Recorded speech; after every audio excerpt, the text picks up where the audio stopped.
అందరం ఆరోగ్యం గురించే మాట్లాడుకుంటాం కదండి. హెల్త్ ఈజ్ వెల్త్ అంటాం. కానీ తీరా చూస్తే హాస్పిటల్ బిల్లుల కోసం లక్షలకి లక్షలు ఖర్చు పెట్టేస్తున్నాం.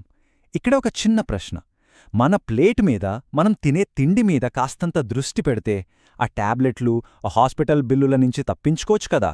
అసలు మన ఫుడ్డే మనల్ని ఎందుకు ఇలా జబ్బుల పాలు చేస్తోంది? పదండి ఈరోజు దీని గురించి లోతుగా చూద్దాం. సరే, ఫస్ట్ అసలు ప్రాబ్లం ఏంటో చూద్దాం. మన చుట్టూ చూడండి. ఒకప్పుడు 60-70 ఏళ్లకొచ్చే జబ్బులు ఇప్పుడు 25 ఏళ్లకే వచ్చేస్తున్నాయి. ఇది చాలా కామన్ అయిపోయింది. అసలెందుకిలా? ఈ రోగాలు ఎందుకింత స్పీడ్గా పెరుగుతున్నాయి? దీని వెనకున్న కారణాలేంటో చూద్దాం. ఇక్కడే ఉంది అసలు పాయింట్. మనం తినే ఫుడ్ మీద జస్ట్ కొంచెం ఎక్కువ కాన్సంట్రేట్ చేసుంటే ఆ హాస్పిటల్ వైపు వెళ్లాల్సిన అవసరం తప్పుతుందా? ఒక్కసారి ఆలోచించండి. ఈ ఒక్క ప్రశ్న మన లైఫ్నే మార్చేయగలదు. ఇప్పుడు మనం చూస్తున్న రియాలిటీ ఏంటో తెలుసా? 30 ఏళ్లకే షుగర్ వచ్చేస్తోంది, 35కే హార్ట్ అటాక్, అరే కుర్రాళ్లక్కూడా కిడ్నీ ఫెయిల్యూర్ అవుతోంది. ఇక క్యాన్సర్ కేసుల గురించైతే చెప్పక్కర్లేదు. ఇవేవో పేపర్లో వచ్చే నంబర్లు కాదు, మన చుట్టూ ఉన్న మనుషుల కథలు, మన కుటుంబాల కథలు. మరి ఇంత పెద్ద హెల్త్ క్రైసిస్కి కారణమేంటి? ఏంటబ్బా అని ఆలోచిస్తే ఆన్సర్ చాలా అంటే చాలా సింపుల్. ప్రాబ్లం ఎక్కడో లేదు, మన డైలీ లైఫ్ స్టైల్లోనే ఉంది. అవును, మన జీవన విధానంలోనే ఉంది. ఈ చేంజ్ ఎంత పెద్దదో అర్థం కావాలంటే ఒకసారి వెనక్కి వెళ్దాం. అప్పటికీ ఇప్పటికీ ఒక కంపారిజన్ చూద్దాం. ఒక 100 ఏళ్ల క్రితం మన లైఫ్ ఎలా ఉండేది, ఇప్పుడు ఎలా అయిపోయింది, ఇది చూస్తే చాలు ప్రాబ్లం ఎంత డీప్ అనేది క్లియర్గా అర్థమైపోతుంది. ఇక్కడ చూడండి ఎంత తేడా ఉందో. 100 ఏళ్ల క్రితం అంతా న్యాచురల్ ఫుడ్, రోజంతా కష్టపడేవాళ్లు, ప్యాకెట్ ఫుడ్స్ అనేవే లేవు, కెమికల్స్ లేవు. మరి ఇప్పుడు అంతా ప్రాసెస్డ్ ఫుడ్, గంటల తరబడి ఒకే చోట కూర్చోవడం, ఎక్కడ పడితే అక్కడ జంక్ ఫుడ్, దానికి తోడు స్ట్రెస్, నిద్రలేకపోవడం. చూసారా, మన లైఫ్ స్టైల్ కంప్లీట్గా రివర్స్ అయిపోయింది. ఒక్క నిమిషం ఆలోచించండి. మన తాతల కాలంలో షుగర్ అనే మాటైనా విన్నారా? అస్సలు లేదు. కాని ఈరోజు చెప్పాలంటే సిగ్గుచేటు, దాదాపు ప్రతి ఇంట్లో ఒక డయాబెటిక్ పేషెంట్ ఉంటున్నారు. ఈ మార్పు రావటానికి 100 ఏళ్లు కూడా పట్లేదు, జస్ట్ కొన్ని దశాబ్దాలంతే. దీనికంతటికీ కారణం మన ప్లేట్లోకి వచ్చిన మార్పులే.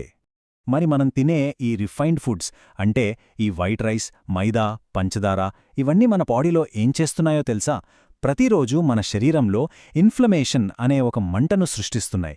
ఈ ఇన్ఫ్లమేషన్ ఏంటంటే ఇదొక సైలెంట్ కిల్లర్ లాంటిది. పెద్ద పెద్ద రోగాలన్నింటికీ ఇదే స్టార్టింగ్ పాయింట్. ప్రతిరోజూ మనం తినే తిండితో ఈ మంటను మనమే పెంచుకుంటున్నాం. ఓకే, సో మన హెల్త్కి అస్సలైన విలన్లెవరో ఇప్పుడు క్లియర్గా చూద్దాం. మనల్ని జబ్బుల పాలు చేస్తున్న శత్రువులు ఎక్కడో లేరు, మన కిచెన్లోనే, మనం తినే ప్లేట్లోనే ఉన్నారు. మన బాడీకి 3 మెయిన్ ఎనిమీస్ ఉన్నారండి. నంబర్ 1 ఎక్సెస్ షుగర్ అంటే ఎక్కువ పంచదార. నంబర్ 2 రీఫైన్డ్ కార్బ్స్ అంటే ఈ మైదా, తెల్ల బియ్యం లాంటివి. ఇక నంబర్ 3 ప్రాసెస్డ్ ఆయిల్స్. విచిత్రమేంటంటే ఈ 3 ఇప్పుడు మన డైలీ ఫుడ్లో కామన్ ఐటమ్స్ అయిపోయాయి.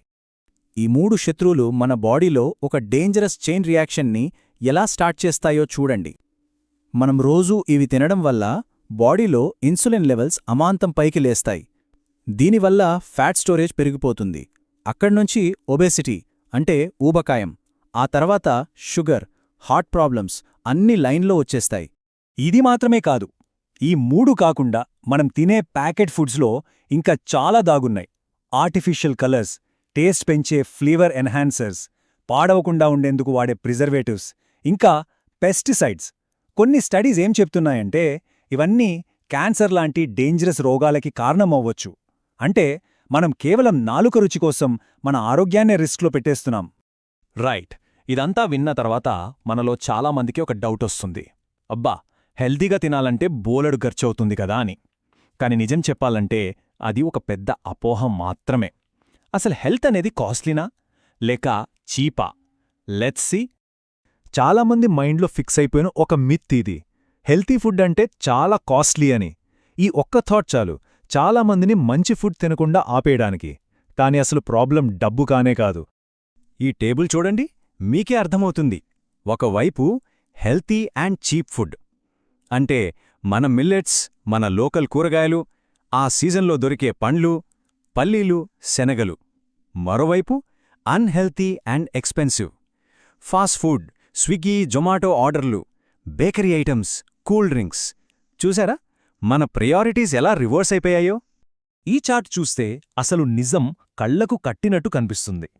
ఒకవేళ జబ్బు పడితే హాస్పిటల్ బిల్లులు లక్షల్లో ఉంటాయి. అదే నెలంతా హెల్దీ ఫుడ్ తినడానికయ్యే ఖర్చు దానితో పోలిస్తే చాలా అంటే చాలా తక్కువ. సో ఆలోచించండి, హాస్పిటల్కి లక్షలు కట్టడం బెటరా, లేక నెలకి కొంచెం మన ఫుడ్ మీద ఇన్వెస్ట్ చేయడం బెటరా? ఓకే, సో ఫైనల్గా అసలు పాయింట్కొచ్చేద్దాం. మన హెల్త్ని కాపాడుకోవాలంటే సింపుల్గా ఏం తినాలి, ఏం తినకూడదో క్లియర్గా తెలుసుకుందాం. ఫస్ట్ మనం ఏం అవాయిడ్ చేయాలో చూద్దాం. మన లైఫ్ నుంచి కంప్లీట్గా తీసేయాల్సినవి: రిఫైన్డ్ షుగర్, కూల్ డ్రింక్స్, మైదాతో చేసిన bakery items, deep fried foods, processed meet, ఇంకా వైట్ రైస్ ఎక్కువగా తినడం. వీటన్నిటితో పాటు లేట్ నైట్ తినడం కూడా ఆపేయాలి. మరి మనం డైలీ లైఫ్లో ఏం చేర్చుకోవాలి? మనం మిల్లెట్స్ అంటే రాగులు, జొన్నలు లాంటివి, ఆకుకూరలు, మొలకలు, సీజనల్ ఫ్రూట్స్, నట్స్. వీటన్నిటికంటే ముఖ్యంగా రోజు మంచినీళ్ళు బాగా తాగాలి. కనీసం 7 గంటలైనా నిద్రపోవాలి. ఇంకా ఒక 30 నిమిషాలైనా వాకింగ్ చేయాలి. చాలా సింపుల్ రూల్స్ కదా, కానీ చాలా పవర్ఫుల్. ఇక ఫైనల్గా ఒక చాలా ఇంపార్టెంట్ పాయింట్: మన ఆరోగ్యం మన చేతుల్లోనే ఉంది. అది మన నిర్ణయాల మీదే ఆధారపడి ఉంటుంది. ఆ మార్పు మన నుంచే రావాలి. రేపు ఎప్పుడో హాస్పిటల్ బెడ్ మీద పడుకొని అయ్యో ఆ రోజే మంచి ఫుడ్ తినుంటే ఎంత బాగుండేది అని రిగ్రెట్ అయ్యే పరిస్థితి తెచ్చుకోవద్దు. ఆ బాధను మాటల్లో చెప్పలేం. సో ఇక్కడ చాయిస్ చాలా క్లియర్. 5 నిమిషాల టేస్ట్ కావాలా, లేక లైఫ్ లాంగ్ హెల్త్ కావాలా? మన పిల్లలకి ఆస్తిగా హాస్పిటల్ బిల్లులివ్వాలనుకుంటున్నామా, లేక వాళ్లతో గడిపిన హెల్తీ మెమరీస్ ఇవ్వాలనుకుంటున్నామా? టేస్ట్ కోసం బ్రతకాలా, లేక హెల్త్ కోసం తినాలా అనేది మీరే డిసైడ్ చేసుకోవాలి. ఈరోజే ఆ డిసిషన్ తీసుకోండి. ఎందుకంటే అల్టిమేట్గా మీ లైఫ్ మీ చాయిస్.